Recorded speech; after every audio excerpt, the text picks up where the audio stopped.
నిత్యుడు అంటే ఎప్పటికీ ఉండేటటువంటి వాడు. మన ప్రభువైన యేసుక్రీస్తుల వారు ఎప్పటికీ ఉండేటటువంటి వాడు, నిత్యుడు. ఆయన ఎప్పటి నుంచి ఉన్నాడు? ఆయన ఎప్పుడు ఉంటాడు? ఆయన అంటే ఎప్పటి నుంచి ఉన్నాడు? ఆయన ఎప్పటి వరకు ఉంటాడు? ఆయన అనే బిగినింగ్ మొట్టమొదటిగా ఉన్నది వాక్యము. నిత్యుడగు తండ్రి అని ఎవరికైతే పేరు పెట్టబడుతుందో ఆయన ఎప్పటి నుంచి ఉన్నాడు? ఆది నుంచి ఉన్నాడు. ఎప్పటి వరకు ఉంటాడు? వర్తమాన భూత భవిష్యత్ కాలంలో ఉంటాడు. వర్తమానంలో ఉన్నాడు, భూతకాలంలో ఉన్నాడు, భవిష్యత్తు కాలంలో ఉంటాడు. ఆయనకి ఇంకా ఆల్ఫా ఒమేగా నేనే అంటే మొదటి వాడును చివరి వాడును.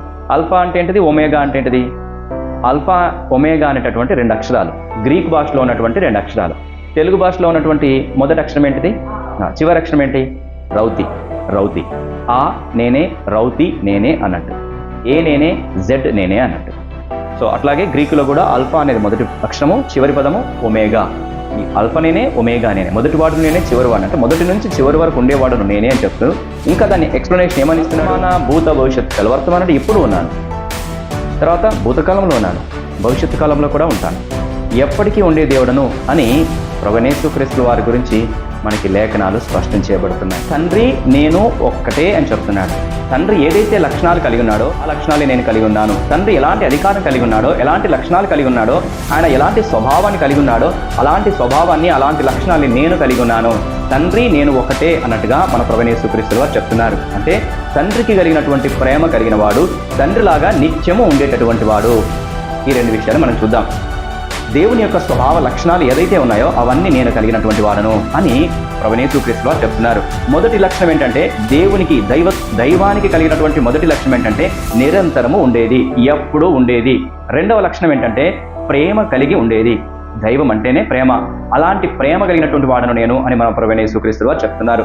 కనుకనే ప్రభువైన యేసుక్రీస్తు వారికి ఏమని పేరు పెట్టబడింది? ఇప్పుడు చెప్పండి.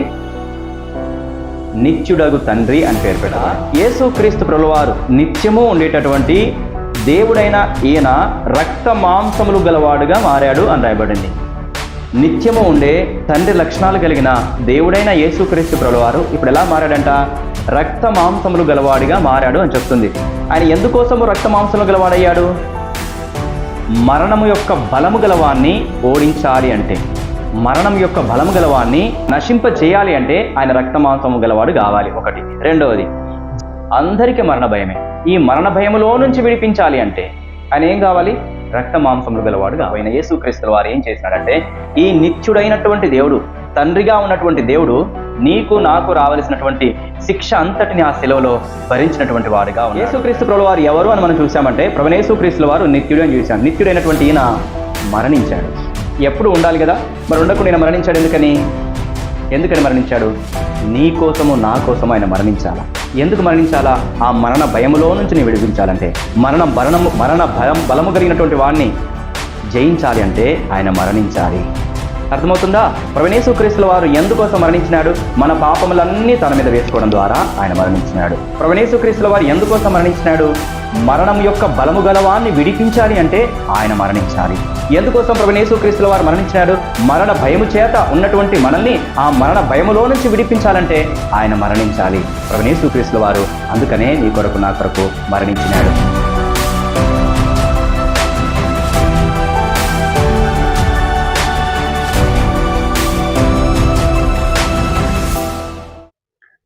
యెషయా గ్రంథము 9వ అధ్యాయం 6వ వచనం అందరం కలిసి చదువుదాం. యెషయా గ్రంథము 9వ అధ్యాయము 6వ వచనం చదువుదాము. ఏలియనగా మనకు శిశువు పుట్టెను, మనకు కుమారుడు అనుగ్రహించబడెను, ఆయన భుజము మీద రాజ్యభారమును, ఆశ్చర్యకరుడు, ఆలోచనకర్త, బలవంతుడైన దేవుడు, నిత్యుడగు తండ్రి, సమాధానకర్తయగు అధిపతి అని అతనికి పేరు పెట్టబడును. చాలు, ప్రార్థన చేద్దాం. పరిశుద్ధమైన తండ్రి, మా ప్రభువైన యేసుక్రీస్తు నామంలో మీ పాసానికి వస్తున్నాను. ఎంతవరకు మీరు మాకు సహాయం చేసినారు, మీకు వందనాలు. చదువుబడిన వాక్యం ద్వారా నాతో మాతో మాట్లాడము. మీ జీవగల మాటలు మాకు దయచేయము. ఓ తండ్రి, నేనే తల్పడను ఐగిడను నిష్ప్రయోజకుని దాసును ఒప్పుకుంటున్నాను. సిలువ చాటును మరుగుపరచము. కేవలము నన్ను మీ నోటికి బూరగా వాడుకొనము. మేము ఆత్మతో సత్యంతో మిమ్మల్ని ఆరాధించడానికి మాకు సహాయం చేయమని ప్రార్థన చేస్తూ మహిమ ఘనత ప్రభావాలు మీకు ఆరోపించుకుంటూ కనిపించి కనబడని చీకటి అంధకార శక్తులను యేసుక్రీస్తు నామములో బంధిస్తూ మా ప్రభువైన యేసుక్రీస్తు నామంలో స్తుతించి ప్రార్థించి వేడుకుంటున్నాను మా పరమ తండ్రి, ఆమేన్.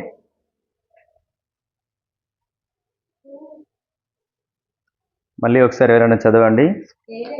ఏలయనగా మనకు శిశువు పుట్టెను, మనకు కుమారుడు అనుగ్రహించబడెను, ఆయన భుజము మీద రాజ్యభారమును. ఆశ్చర్యకరుడు, ఆలోచనకర్త, బలవంతుడైన దేవుడు, నిత్యుడగు తండ్రి, సమాధానకర్తయగు అధిపతి అని అతనికి పేరు పెట్టబడును. ఆ శిశువుకి ఏమని పేరు పెట్టబడింది?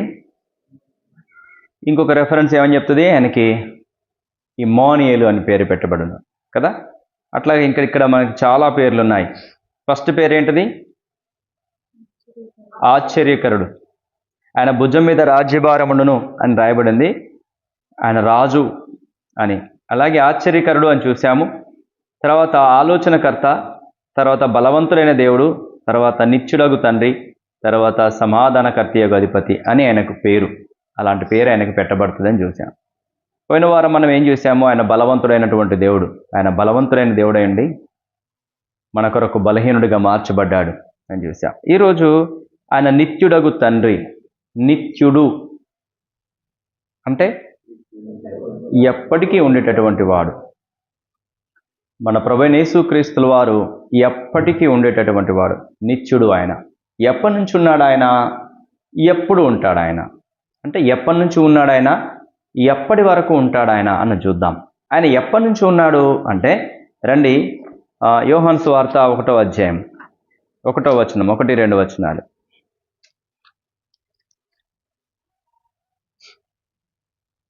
యోహాను సువార్త 1:1 వచనం చదవండి. 1:1 ఆదియందు వాక్యము ఉండెను, వాక్యము దేవుని యొద్ద ఉండెను, వాక్యము దేవుడై ఉండెను. చాలు. ఇక్కడ ఏమని రాయబడింది? ఆదియందు వాక్యము ఉన్నాడు. ఇన్ ద బిగినింగ్, మొట్టమొదటిగా ఉన్నది వాక్యము. నిత్యుడగు తండ్రి అని ఎవరికైతే పేరు పెట్టబడుతుందో ఆయన ఎప్పటి నుంచి ఉన్నాడు? ఆది నుంచి ఉన్నాడు. ఎప్పటి వరకు ఉంటాడు ఆయన? ఎప్పటి వరకు ఉంటాడు అంటే మళ్ళీ ప్రకటన గ్రంథం 1వ అధ్యాయం. ఆయన ఆది నుంచి ఉన్నాడు. ఎప్పటి వరకు ఉంటాడు ఆయన? ప్రకటన గ్రంథము 1వ అధ్యాయము 8వ వచనము. అల్ఫాయు ఒమేగాయు నేనే, వర్తమాన భూత భవిష్యత్తు కాలములలో ఉండువాడను నేనే. చాలు. ఏంటి ఈయన? ఎప్పటి నుంచి ఉన్నాడు? ఎప్పటి వరకు ఉంటాడు? అదే మన కాన్సెప్ట్ కదా. ఆయన ఎప్పటి నుంచి ఉన్నాడు? ఆది నుంచి ఉన్నాడు. ఎప్పటి వరకు ఉంటాడు? వర్తమాన భూత భవిష్యత్ కాలంలో ఉంటాడు. వర్తమానంలో ఉన్నాడు, భూతకాలంలో ఉన్నాడు, భవిష్యత్తు కాలంలో ఉంటాడు. ఆయనకి ఇంకా అల్ఫా ఒమేగా అన్నాడు. అల్ఫా ఒమేగా నేనే అంటే మొదటి వాడును చివరి వాడును. అల్ఫా అంటే ఏంటిది? ఒమేగా అంటే ఏంటిది? అల్ఫా ఒమేగా అనేటటువంటి 2 అక్షరాలు. గ్రీక్ భాషలో ఉన్నటువంటి 2 అక్షరాలు. తెలుగు భాషలో ఉన్నటువంటి మొదటి అక్షరం ఏంటిది? చివరి అక్షరం ఏంటి? రౌతి. రౌతి. ఆ నేనే, రౌతి నేనే అన్నట్టు. ఏ నేనే, జెడ్ నేనే అన్నట్టు. సో అట్లాగే గ్రీకులో కూడా అల్ఫా అనేది మొదటి అక్షరము, చివరి పదము ఒమేగా. ఈ అల్ఫా నేనే, ఒమేగా నేనే. మొదటి వాడును నేనే, చివరి వాడు అంటే మొదటి నుంచి చివరి వరకు ఉండేవాడును నేనే అని చెప్తూ ఇంకా దాన్ని ఎక్స్ప్లెనేషన్ ఏమని ఇస్తున్నాడు? ఆయన భూత భవిష్యత్ వర్తమాన కాలాలలో ఉండేటటువంటి దేవుడు. ఇక్కడ ఏమని రాయబడింది? వర్తమాన భూత భవిష్యత్ కాలం. వర్తమానం అంటే ఇప్పుడు ఉన్నాను, తర్వాత భూతకాలంలో ఉన్నాను, భవిష్యత్తు కాలంలో కూడా ఉంటాను, ఎప్పటికీ ఉండే దేవుడను అని ప్రభువైన యేసుక్రీస్తుల వారి గురించి మనకి లేఖనాలు స్పష్టం చేయబడుతున్నాయి. అర్థమవుతుందా? యేసుక్రీస్తు ప్రభుల వారికి పెట్టబడినటువంటి పేరు ఏం పేరు చెప్పండి? నిత్యుడగు తండ్రి అని. సో ఫస్ట్ పార్ట్ అంటే దానిలో రెండు రకాల అర్థాలు ఉన్నాయి. ఒకటి నిత్యుడు, రెండవది తండ్రి అని. నిత్యుడు అంటే అర్థం ఏంటో మనం చూసాం. నిత్యుడు అంటే ఎప్పుడు ఉండేవాడు. ఆయన మొదటి నుంచి చివరి వరకు ఉండేటటువంటి వాడు, ఎల్లప్పుడూ ఉండేటటువంటి వాడు. ఎల్లప్పుడూ ఉండేటటువంటి వాడిని ఏమంటాము? దేవుడు అంటాము. అర్థమైందా? ఎప్పుడు ఉండేవారే దేవుడు. రెండవది ఆయనకి ఇంకొక పేరు ఏంటిదంట? ఎల్లప్పుడూ ఉండేటటువంటి తండ్రి అని చెప్పబడుతుంది. ఆయన ఎప్పుడూ ఉండేటటువంటి తండ్రి. అలాంటి పేరు ఆయనకి పెట్టబడుతుంది. అంటే తండ్రికి కలిగినటువంటి లక్షణాలన్నీ కూడా ప్రభువైన యేసుక్రీస్తుల వారికి ఉన్నాయి. అనగా తండ్రి అయినటువంటి దేవుడు ఎలాంటి గుణలక్షణాలు కలిగి ఉన్నాడో అలాంటి గుణలక్షణాలు కలిగినటువంటి వాడే మన ప్రభువైన యేసుక్రీస్తుల వారు. రండి ఆ వచనాన్ని కూడా మనం చూద్దాము. యోహాను సువార్త 14వ అధ్యాయం 9వ వచనాన్ని చూద్దాం. తీయండి. యోహాను సువార్త 14వ అధ్యాయం 9వ వచనం. యేసు ఫిలిప్పు, నేను ఇంతకాలము మీ యొద్ద ఉండినను నీవు నన్ను ఎరగవా? నన్ను చూచిన వాడు తండ్రిని చూచున్నాడు గనక తండ్రిని మాకు కనపరచుమని ఏల చెప్పుచున్నావు? తండ్రి యందు నేనును నా యందు తండ్రియు ఉన్నాడని నీవు నమ్ముటలేదా? నేను మీతో చెప్పుచున్న మాటలు నా యంతట నేనే చెప్పుటలేదు. తండ్రి నా యందు నివసించుచు తన క్రియలు చేయుచున్నాడు. తండ్రి యందు నేనును నా యందు తండ్రి ఉన్నాడని నమ్ముడి, లేదా ఈ క్రియల నిమిత్తమైన నన్ను నమ్ముడి. చాలు. ఇక్కడ మనం ఏం చూస్తున్నామంటే ప్రభువైన యేసుక్రీస్తుల వారు నిత్యుడు అని చూసాము. ఎప్పుడు ఉండేవాడు, ఆల్ఫా ఒమేగా అని చూసాం. వర్తమాన భూత భవిష్యత్ కాలాలలో ఉండేటటువంటి దేవుడు అని చూసాం. అంటే ఆయన నిత్యుడు, ఎప్పటికీ ఉండేవాడు. ఎప్పటి నుంచి ఉన్నాడు? ఆది నుంచి ఉన్నాడు, ఆయన చివరి వరకు ఉంటాడని సంగతి చూసాం. ఇంకా దాని తర్వాత ఏంటిది? ఆయన తండ్రి అనే సంగతిని మనం చూస్తున్నాం. ఆయన తండ్రి అనే సంగతిని మనకు క్లారిటీగా ఇక్కడ 14వ అధ్యాయం 9వ వచనంలో ఆయన రెఫరెన్స్ ఉంది. ఏమని చెప్తున్నాడు 14:9 లోపల అంటే, ఇక్కడ ఫిలిప్పు ఒక ప్రశ్న అడుగుతున్నాడు ప్రభువైన యేసుక్రీస్తుల వారిని 8వ వచనంలో. అప్పుడు ఫిలిప్పు, ప్రభువా తండ్రిని మాకు కనపరచుము, మాకంతే చాలునని ఆయనతో చెప్పగా, తండ్రిని మాకు చూపించండి అని ఫిలిప్పు ప్రభువైన యేసుక్రీస్తుల వారిని అడిగాడు. అప్పుడు ప్రభువైన యేసుక్రీస్తుల వారు తండ్రిని గురించి ఏమని సాక్ష్యం ఇస్తున్నాడు? అంటే 9వ వచనంలో, యేసు ఫిలిప్పు, నేను ఇంతకాలము మీ యొద్ద ఉండినను నీవు నన్ను ఎరగవా? నన్ను చూచిన వాడు తండ్రిని చూచి ఉన్నాడు గనుక తండ్రిని మాకు కనపరచుమని ఏలా చెప్పుచున్నావు అంటున్నాడు. అంటే ఏమంటున్నాడు? తండ్రి నేను ఒక్కటే అని చెప్తున్నాడు. తండ్రి ఏదైతే లక్షణాలు కలిగి ఉన్నాడో, తండ్రి ఏదైతే కలిగి ఉన్నాడో అవే ఆ లక్షణాలే నేను కలిగి ఉన్నాను. తండ్రి ఎలాంటి అధికారం కలిగి ఉన్నాడో, ఎలాంటి లక్షణాలు కలిగి ఉన్నాడో, ఆయన ఎలాంటి స్వభావాన్ని కలిగి ఉన్నాడో అలాంటి స్వభావాన్ని, అలాంటి లక్షణాన్ని నేను కలిగి ఉన్నాను. తండ్రి నేను ఒకటే అన్నట్టుగా మన ప్రభువైన యేసుక్రీస్తుల వారు చెప్తున్నారు. అంటే తండ్రికి కలిగినటువంటి ప్రేమ కలిగిన వాడు, తండ్రిలాగా నిత్యము ఉండేటటువంటి వాడు. ఈ రెండు విషయాలు మనం చూద్దాం. దేవుని యొక్క స్వభావ లక్షణాలు ఏదైతే ఉన్నాయో అవన్నీ నేను కలిగినటువంటి వాడను అని ప్రభువైన యేసుక్రీస్తుల వారు చెప్తున్నారు. మొదటి లక్షణం ఏంటంటే దైవానికి కలిగినటువంటి మొదటి లక్షణం ఏంటంటే నిరంతరము ఉండేది, ఎప్పుడూ ఉండేది. రెండవ లక్షణం ఏంటంటే ప్రేమ కలిగి ఉండేది. దైవం అంటేనే ప్రేమ. అలాంటి ప్రేమ కలిగినటువంటి వాడను నేను అని మన ప్రభువైన యేసుక్రీస్తుల వారు చెప్తున్నారు. కనుకనే ప్రభువైన యేసుక్రీస్తుల వారికి ఏమని పేరు పెట్టబడింది? ఇప్పుడు చెప్పండి. నిత్యుడగు తండ్రి అని పేరు పెట్టబడింది. అవునా? మన ప్రభువైన యేసుక్రీస్తుల వారు నిత్యుడగు తండ్రి. ఆయన ఎప్పుడూ ఉండేవాడు. ఇక ఇంతకు ముందే ఉన్నాడా? ఇప్పుడు కూడా ఉంటాడా? యేసుక్రీస్తు ప్రభుల వారు ఇంతకుముందు ఉన్నాడు, చనిపోయాడు. ఆయన ఇప్పుడు ఉంటాడా? ఇప్పుడు ఉన్నాడా? ఎట్లా చెప్పగలం ఇప్పుడు కూడా మనతో పాటు ఉన్నాడు యేసుక్రీస్తు ప్రభుల వారని? రెండవ రెఫరెన్స్ మనము ప్రకటన గ్రంథము 1వ అధ్యాయము ఆ వచనాల్లో చూసాము. అట్లాగే ఇంకొక వచనాన్ని కూడా చూద్దాం. మత్తయి సువార్త చివరి అధ్యాయం 20వ వచనం చదవండి. మత్తయి సువార్త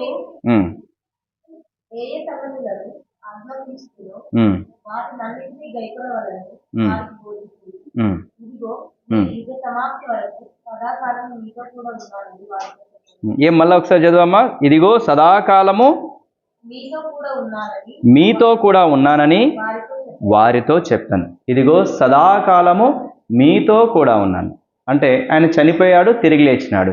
తిరిగి లేచిన తర్వాత ఏమని చెప్తున్నాడు ప్రభువైన యేసుక్రీస్తుల వారు? సదాకాలం మీతో పాటు ఉంటాను అంటే ఆయన ఇప్పుడు ఉన్నాడా లేదా? సరే, అక్కడ వాళ్ళకైతే చెప్పాడు.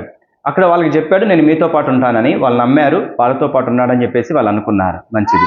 ఇంకా మరి మనకు కూడా కావాల్సినటువంటి వచనాన్ని మనం చూద్దాం. రండి. మత్తయి సువార్త 18వ అధ్యాయము 20వ వచనము. 18వ అధ్యాయము 20వ వచనం చదవండి. ఏలయనగా ఇద్దరు ముగ్గురు నా నామమున ఎక్కడ కూడియుందురో అక్కడ నేను వారి మధ్యన ఉందునెను. ఇంకా ప్రభువైన యేసుక్రీస్తుల వారు ఏమని చెప్తున్నారు? ఆయన భూత వర్తమాన భవిష్యత్ కాలాలలో ఉండే దేవుడు, వర్తమాన భూత భవిష్యత్ కాలాలలో ఉండే దేవుడు, ఆయన నిత్యుడు అనడానికి రెఫరెన్స్ చూస్తున్నాం మనము. ఏమని ఇక్కడ రాయబడింది మత్తయి సువార్తలో? ఎక్కడ ఇద్దరు ముగ్గురు నా నామమున కూడియుందురో వారి మధ్యలో నేను ఉంటాను అన్నాడు. అంటే ఇప్పుడు ఉన్నాడా లేడా? ప్రభువైన యేసుక్రీస్తుల వారు ఉన్నాడు, ఉంటాడు. ఆయన ఎప్పుడూ ఉండేటటువంటి వాడు. ప్రభువైన యేసుక్రీస్తుల వారు ఎప్పుడూ ఉండేటటువంటి వాడు. అలాగే ఆయన ప్రేమ కలిగినటువంటి వాడు.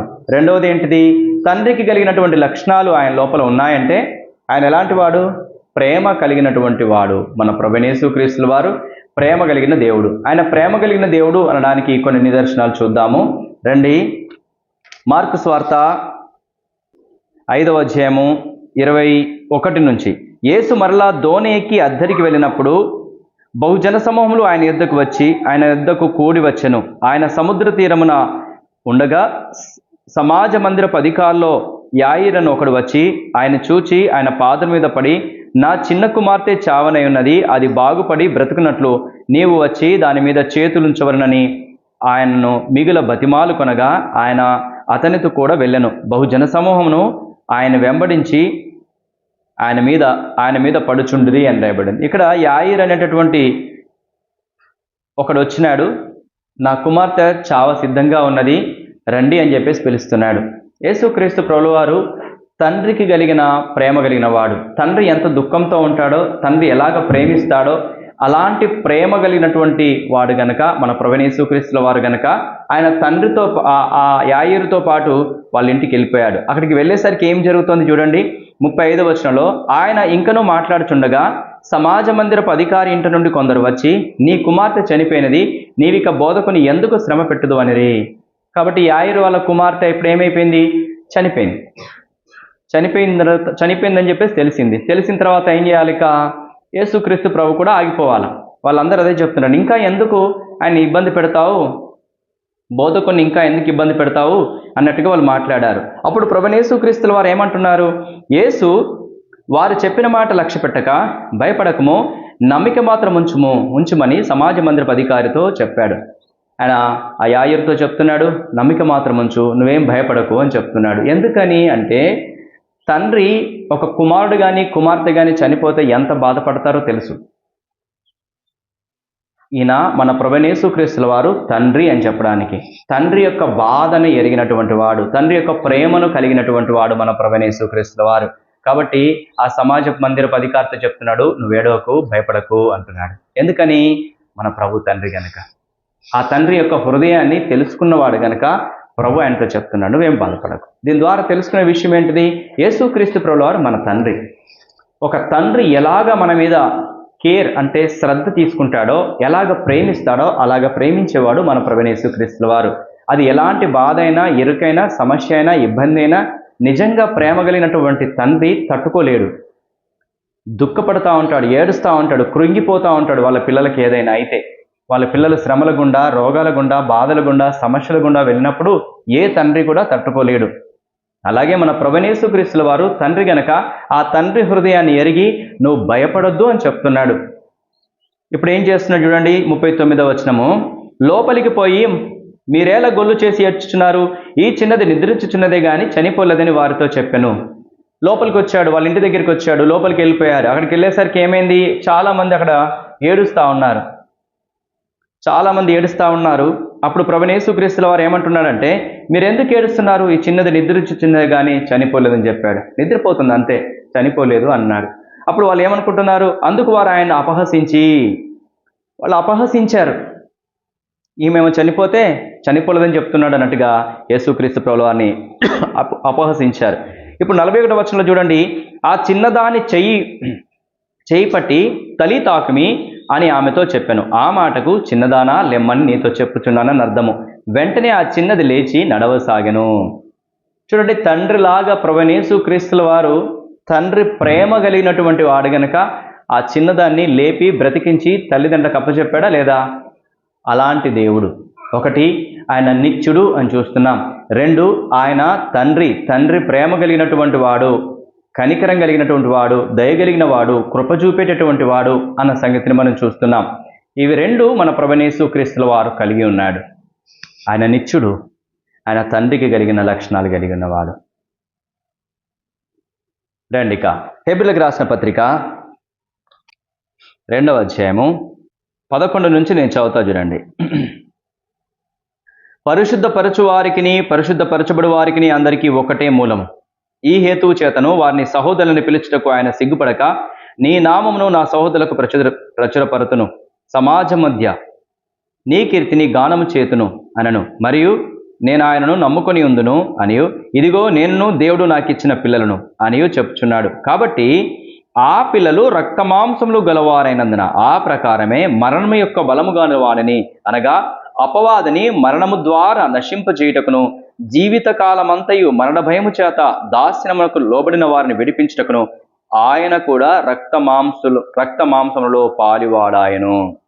ఇక్కడ చూడండి, నేను ఆయనను నమ్ముకొని ఉందును అనియు, ఇదిగో నేనును దేవుడు నాకు ఇచ్చిన పిల్లలను అనియు చెప్పుచున్నాడు అని చెప్తూ, ఇక్కడ యేసుక్రీస్తు ప్రభువారు నిత్యము ఉండేటటువంటి దేవుడైన ఈయన రక్త మాంసములు గలవాడుగా మారాడు అని రాయబడింది. నిత్యము ఉండే తండ్రి లక్షణాలు కలిగిన దేవుడైన యేసుక్రీస్తు ప్రభువారు ఇప్పుడు ఎలా మారాడంట? రక్త మాంసములు గలవాడిగా మారాడు అని చెప్తుంది. రక్త మాంసములు గలవాడుగా అయ్యాడాయన. ఆ ప్రకారమే మరణం యొక్క బలము గలవాడిని, అనగా అపవాదిని మరణము ద్వారా నశింపజేయుటకు. మరణం యొక్క బలం గలవాడు ఎవరు? అపవాది. ఈ అపవాదిని మరణము ద్వారానే నశింపజేయడానికి, జీవితకాలం అంతయు మరణ భయం చేత దాస్యముకు లోబడిన వారిని విడిపించుటకు ఆయన ఎందుకోసము రక్త మాంసములు గలవాడయ్యాడు? మరణము యొక్క బలము గలవాన్ని ఓడించాలి అంటే, మరణం యొక్క బలము గలవాన్ని, ఆ బలాన్ని తీసివేయాలి అంటే, ఆ నశింప చేయాలి అంటే ఆయన రక్తమాంసము గలవాడు కావాలి. ఒకటి. రెండవది, జీవితకాలం అంతయు మరణ భయము చేత దాస్యమునకు లోబడిన వారిని విడిపించాలి అంటే, అందరికీ మరణ భయమే. ఈ మరణ భయములో నుంచి విడిపించాలి అంటే ఆయన ఏం కావాలి? రక్త మాంసములు గలవాడు కావాలి. మొదటిది, మరణ బలము గలవాన్ని ఓడించాలంటే ఆయన రక్త మాంసములు గలవాడు కావాలి. అట్లాగే మరణ భయము చేత ఉన్నటువంటి మనల్ని విడిపించాలి అంటే ఆయన రక్త మాంసము గలవాడు కావాలి. ఏలయనగా ఆయన ఎంత మాత్రమును దేవదూతల స్వభావం ధరించుకొనక అబ్రహాము సంతాన స్వభావం ధరించుకొని ఉన్నాడు. కాబట్టి ఎందుకు ఆయన అబ్రహాం యొక్క సంతాన స్వభావం, మన మనిషిలాగా ఆయన మార్పు చెందాడు, ఎందుకని ఆయన రక్త మాంసములు గలవాడిగా ఈ లోకానికి వచ్చాడు అని రాయబడుతోంది. మొదటిది ఏంటంట? మరణం యొక్క బలము గలవారిని, అపవాదిని మరణం ద్వారా నశింప చేయాలి అంటే ఆయన రక్త మాంసాలు ధరించుకోవాలా. అట్లాగే మరణ భయము చేత ఉన్నటువంటి మనల్ని ఆ మరణ భయములో నుంచి విడిపించాలంటే ఆయన రక్త మాంసంలో పాలివాడు కావాలి. రక్త మాంసంలో పాలిపాడు కావడము అంటే అబ్రహాము సంతానం యొక్క స్వభావాన్ని ధరించుకోవడమే. అంటే అబ్రహాము సంతానంగా ఈ లోకంలో మానవుడిగా ఉండడమే అని చెప్తున్నాడు. తర్వాత 17వ వచనంలో ఏమని చెప్తున్నాడంటే, కావున ప్రజల పాపములకు పరిహారము కలుగజేయుటకై దేవుని సంబంధమైన కార్యములో కనికరమును నమ్మకమును గల ప్రధాన యాజకుడు నిమిత్తము అన్ని విషయంలో ఆయన తన సహోదరుల వంటి వాడు కావలసి వచ్చెను. తాను శోధింపబడి శ్రమ పొందిన గనుక శోధింపబడిన వారికి సహాయం చేయగలవాడునై ఉన్నాడు అని చెప్పబడుతోంది. కాబట్టి ఆయన శోధించబడి శ్రమ పొందిన గనుక శోధింపబడిన వారికి సహాయం చేయగలిగినటువంటి వాడుగా మన ప్రభువైన యేసుక్రీస్తుల వారు మనకు కనబడుతున్నాడు. ఇప్పుడు చూడండి, ఏం మనం ఇక్కడ నేర్చుకుంటున్నాము అంటే, మరణ భయము చేత మరణ బలము గలవాన్ని జయించడానికే ప్రభువైన యేసుక్రీస్తుల వారు శరీరం ధరించుకున్న వాడిగా ఉన్నాడు. ఆయన ఎలాంటి వాడిగా లేడని చెప్తున్నాడు ఇక్కడ అంటే, దేవదూతల స్వభావాన్ని ధరించుకున్న వాడిగా లేడని చెప్తున్నాడు. అలాగే శోధింపబడిన వారికి సహాయం చేయగలడానికి ఆయన రక్తమాంసంలో పాలివాడిగా రాయబడ్డట్టుగా మనం ఇక్కడ చూస్తున్నాం. అట్లాగే 3వ అధ్యాయం చూద్దాము. 3వ అధ్యాయంలో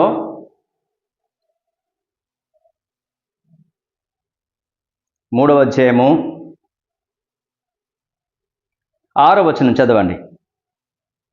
3వ అధ్యాయము 6వ వచనం, హెబ్రీయులకు రాసిన పత్రిక 3:6.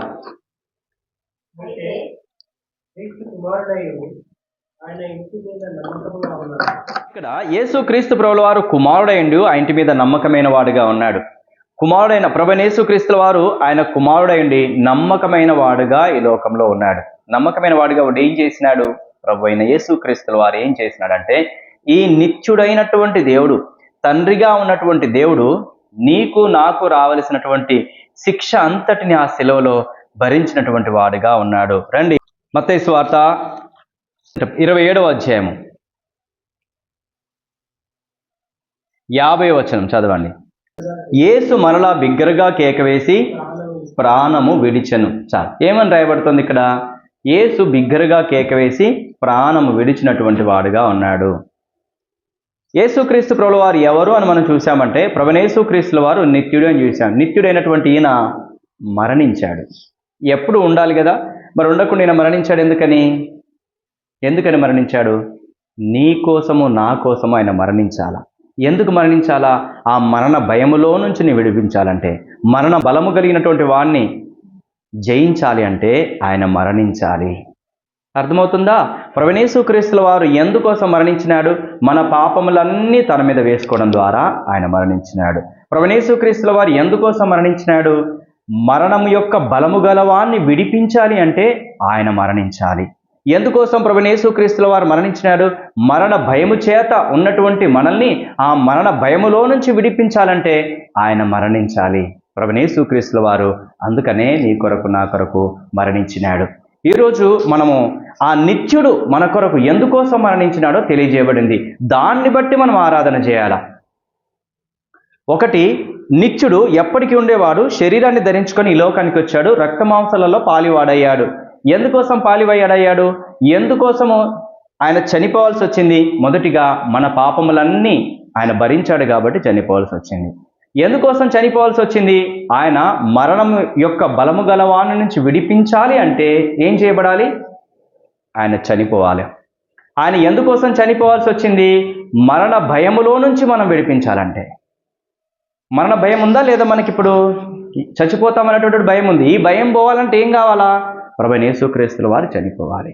నిజంగా ఎవరైతే యేసు ప్రభు చెంతకొచ్చి, యేసు ప్రభువా నా పాపాలకు రావలసిన శిక్షను భరించావని నమ్ముతున్నాను, మీరు కార్చిన రక్తం చేత నా పాపాలన్నీ కడుగు, నన్ను నీ బిడ్డగా చెయ్యి, ఇక నువ్వు చెప్పినట్టే చేస్తాను, పాత రోత జీవితాన్ని విడిచిపెట్టి క్రొత్త జీవితాన్ని నేను బ్రతుకుతాను అని నిజంగా చెప్పినారో, అదే క్షణం లోపల ఏం జరుగుతుందో చెప్పండి? నీ పాపములన్నీ క్షమించబడతాయి. మరణ భయములో నుంచి విడిపించబడతావు. మరణం యొక్క బలము గలవాని చేతిలో నుంచి కూడా విడిపించబడతావు. ప్రభు చేతిలోనికి వస్తావు. ప్రభు కుమారునిగా మారుతావు. ఆయన నీకు తండ్రిగా ఉంటాడు. ఎంత గొప్ప ఆధిక్యత! అప్పుడు గనక చనిపోతే ఎక్కడికి వెళ్తావు చెప్పండి? ఇక నరకానికి వెళ్తామా? వెళ్ళాము. పరలోకంలో నిత్యత్వంలో ఉంటాం. నేను రక్షించబడ్డప్పుడు నిజంగా యథార్థంగా కన్నీటితో నేను ఇదే ప్రార్థన చేశాను. ప్రభువా, నా పాపములన్నీ ఒప్పుకుంటున్నాను, నేను పాపినని ఒప్పుకుంటున్నాను. నా పాపానికి రావలసిన శిక్ష మీరు శిలువలో భరించారని నమ్ముతున్నాను. మీరు కార్చిన రక్తం చేత నా పాపాలన్నీ కడుగు. ఈ రోజు నుంచి నువ్వు ఏది చెప్పితే అది చేస్తాను. బైబిల్లో ఏది చెప్పితే అదే చేస్తాను. వద్దన్నది చేయను, చేయమన్నది చేస్తాను. నా పాత రోత జీవితాన్ని అంతా తీసివేసుకొని క్రొత్త జీవితాన్ని నేను ప్రారంభిస్తాను. నన్ను నీ బిడ్డగా చేయండి, మీ రక్తం చేత కడగండి ప్రభువా అని హృదయపూర్వకంగా ప్రార్థన చేశాను. అదే క్షణం లోపల అప్పటికప్పుడే ప్రభు నన్ను క్షమించినాడు. చెప్పనా శక్యము మహిమాయుక్తమైన సంతోషాన్ని దేవుడు నాకు ఇచ్చినాడు. అప్పుడు నేను అన్న మాట ఏంటో తెలుసా? హృదయపూర్వకంగా ఇప్పుడు కూడా నేను చెప్తున్నాను, ప్రభువా నా పాపాలన్నీ క్షమించబడ్డాయి. చెప్పనటువంటి గొప్ప సంతోషం ఇప్పుడు నా లోపల ఉంది. ఈ పాడు లోకంలో నేను ఇంకా ఎందుకు, ఇప్పుడే తీసుకెళ్ళేసాయి, నేను ఇప్పుడే నీ దగ్గరికి వచ్చేస్తాను. ఎందుకని? నా పాపాలు క్షమించబడ్డాయి. నేను నరకానికి వెళ్ళా, నన్ను క్షమించినావు, నాకు ఆ పరిపూర్ణ నిశ్చయిత కలిగింది అని అన్నాను. ఇంతకుముందు అయితే ఒకవేళ పాపాలు క్షమించబడకపోతే మరణ భయం ఉండేది. అయ్యో నేను చచ్చిపోతాను అనే భయం. కానీ ఎప్పుడైతే రక్షించబడ్డామో ఇప్పుడు నా లోపల ఏం మారింది? మరణ భయం లేదు. ఇక చనిపోతేనే బాగుండు. ఎందుకని? పరలోకంలో ఆయనతో పాటు సదాకాలం ఉంటాను. ఈ పాపలోకంలో, పాడులోకంలో ఎందుకు? బాధలు, కష్టాలు, దుఃఖము, ఏడుపు, అవమానాలు, నిందలు, శ్రమలు, శోధనలు ఇవన్నీ ఎందుకు? ఇక ఉంటాయి అక్కడ? ఏముండవు. ఇప్పుడు చనిపోతే బాధ ఉండదు, భయం ఉండదు, సంతోషం ఉంటుంది. నిజంగా సంతోషము నీకు ఇవ్వబడిందా? నిత్యుడైనటువంటి దేవుడు నీ కొరకు మరణించబడ్డాడని వెలిగింపు వచ్చిందా? ఆయన మరణ భయములో నుంచి నిన్ను విడిపించాడన్న వెలిగింపు నీకు వచ్చిందా? ఆయన తండ్రి నిన్ను కాపాడే దేవుడు అన్నటువంటి వెలిగింపు నీకు వచ్చిందా? ఇక దాస్యములోనికి, ఆ మరణ భయము నీ లోపల లేకుండా ఆ మరణ బలము కలిగిన వాళ్ళలో నుంచి నువ్వు విడిపించబడ్డావని నీకు నిజంగా ప్రత్యక్షత ఉందా? అయితే నీవు నేను ఆయన్ని స్తుతించకుండా ఆరాధించకుండా ఎలా ఉండగలుగుతాము? మరణ భయములో నుంచి విడిపించడానికి రక్తమాంసము గలవాడిగా అయి నా పాపములన్నీ శిలువలో భరించి చనిపోయి సమాధి చేయబడి తిరిగి లేచినాడు. ఈరోజు మరణ భయం నీకుందా? మరణ బలము గలవాని దాస్యములో ఇంకా చిక్కుబడి ఉన్నావా? అయితే ప్రాబ్లం ఏం లేదు, బాధ ఏం లేదు. ఇప్పటికైనా యేసయ్యా నన్ను క్షమించు, మీ రక్తం చేత నన్ను కడుగు, నన్ను నీ బిడ్డగా చేయి, ఇంకా పాత తర్వాత జీవితం వైపు వెళ్ళను, క్రొత్త జీవితాన్ని ఈ రోజు నుంచి నేను ప్రారంభిస్తాను అంటే ఇప్పుడు కూడా ప్రభువైన యేసుక్రీస్తు వారు నిన్ను క్షమిస్తాడు. ఇప్పటికిప్పుడే మరణ భయములో నుంచి విడిపిస్తాడు. మరణ బలము గల వాని దాస్యములో నుండి, వాని కట్లలో నుంచి నిన్ను విడిపిస్తాడు. నిన్ను స్వతంత్రునిగా చేస్తాడు. ఆయన కుమారునిగా అంగీకరిస్తాడు. ఆయన నీకు తండ్రిగా ఉంటాడు. వస్తావా? ఈ రోజైనా క్రొత్త జీవితం జీవిస్తావా? తీర్మానం చేసుకుంటావా? అలా చేసుకుంటే ఎంత మేలు, ఎంత క్షేమము. నిజంగా మరణ భయంలో నుంచి నువ్వు విడిపించబడితే, దాస్యంలో నుంచి విడిపించబడితే, నీ పాపములన్నీ క్షమించబడి ఆయన కుమారునివైతే ఆయన్ని ఆరాధిద్దాం, ఆయన్ని గణపరుద్దాం. ఒకవేళ లేదంటే ఇప్పుడు నువ్వు ప్రార్థన చేసినా ప్రభు నిన్ను విడిపిస్తాడు. పరలోకంలో నిత్యత్వంలో ఉండే ధన్యతను ప్రభు ఇస్తాడు. అలాగందరం చేద్దాము, మోకరిద్దాం.